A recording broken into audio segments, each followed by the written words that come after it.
Mga katrops, welcome back ulit kayo sa aking channel Sports React PH at ngayon na ay pag-uusapan natin ang balitang galit nga daw si Terrence Mann kay James Harden. Pag-uusapan na rin nga natin ngayon dito sa ating panibagong video ang balitang tinapos nga daw po agad ng Los Angeles Lakers ang pagkuha nila kay Danny Green.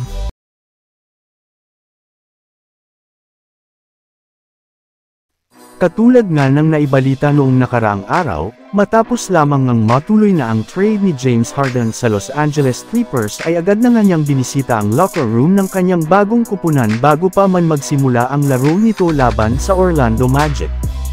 At pagpasok nga nito sa Clippers locker room ay marami nga ang nakapansin na inis na mukha ni Terrence Mann matapos niyang makita na dumating dito si James Harden.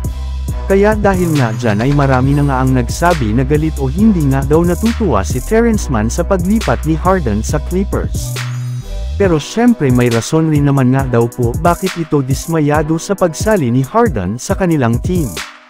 Unang-una na dyan, dahil nga sa pagsali ni Harden sa kanilang lineup ay mas babagsak nga ang playing time ni Terrence Mann sa kanilang mga susunod na laro since kailangan na nga ng Clippers na pagtuunan ang kanilang bagong superstar.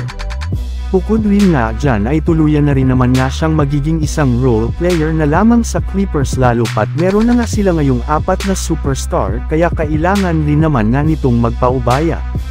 Samantala pumunta naman tayo sa ating sunod na pag-uusapan ngayon sa balitang tinapos nga daw po agad ng Los Angeles Lakers ang pagkuha nila kay Danny Green. Pagkatapos pa lamang nga mga katrops, na maiwive ng Philadelphia 76ers ang kontrata ni Danny Green noong nakaraang araw ay magiging isa na nga siyang ganap na unrestricted free agent kung kakailanganin na nga niyang maghanap ng bagong kupunan na kanyang sasalihan kung gusto man niyang makapaglarong muli sa NBA ngayong season.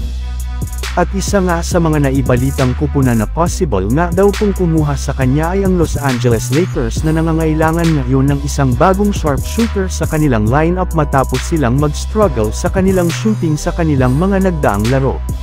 May ilang mga Lakers fans rin naman nga ang kumbansido na bagay nga daw po na bumalik si Danny Green sa kanilang team gayong malaki pa nga ang maitutulong nito sa kanilang team.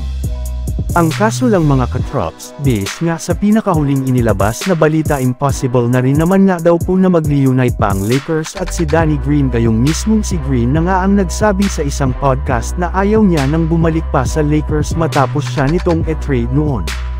Bukod rin nga dyan ay wala rin naman ngang balak ang Lakers na kumuha ng isang veterano katulad ni Danny Green na hindi na rin naman nga kayang makipagsabayan pa sa ilang mga batang player sa NBA. So yun lang nga mga katrops ang handog ko sa inyong storya ngayong araw. Sana nag-enjoy kayo. Please like and subscribe my YouTube channel Sports React PH para sa iba pang storya at update patungkol sa NBA. Kita-kits muli sa ating susunod na video.